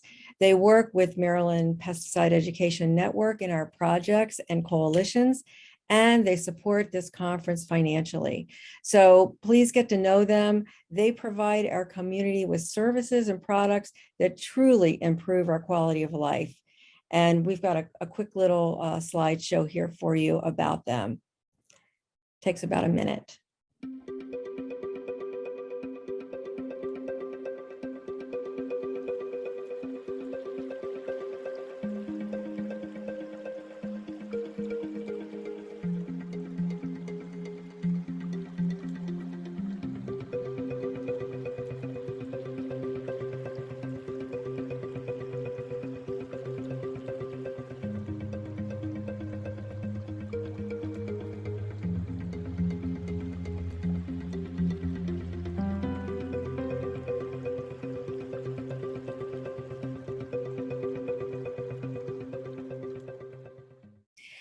And we also very much want to thank these philanthropic organizations who support this project and have for many years.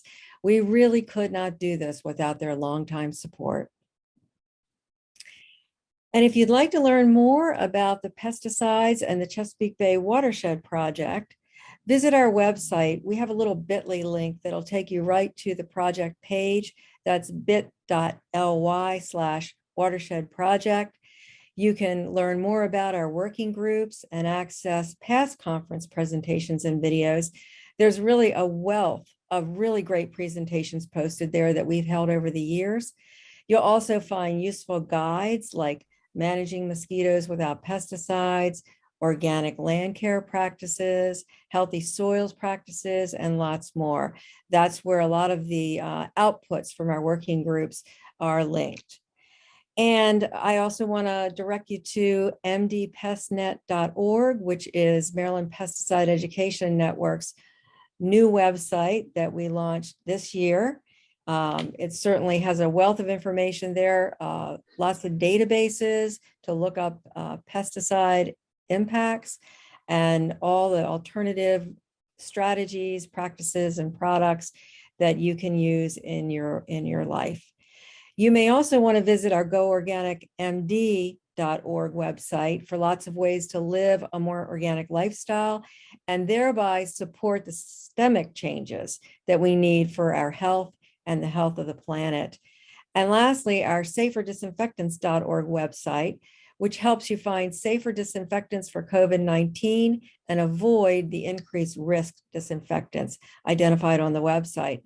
And some of those carry just an increased risk for respiratory and immune systems that we want to avoid with COVID-19. And this project is one of our Healthy Alternatives Work Groups projects. So we're really pleased to offer that. And we'll talk more about that next time. And before we sign off, we want to thank you for being part of our stakeholder community. We also want to thank today's presenters, Betsy Nicholas and Brent Walls of Chesapeake Waterkeepers, Kendra Klein from Friends of the Earth, Steve Kraszewski from Mason's Heritage Farm, and Dr. Greg Allen. Let us know what you thought about the conference. Take our survey. The link will be emailed, and I think it will also appear when we close the webinar. We really look forward to seeing you on December 3rd, and have a great day. Greg, any last words? Thank everyone for your participation today. We had a great turnout, and it looks like Steve is typing at least a few answers to Q&A. So if we can leave the webinar open here, you might be able to track through some of the discussion for a few more minutes. And we look forward to seeing everybody on December 1st. Right. Thanks, everybody.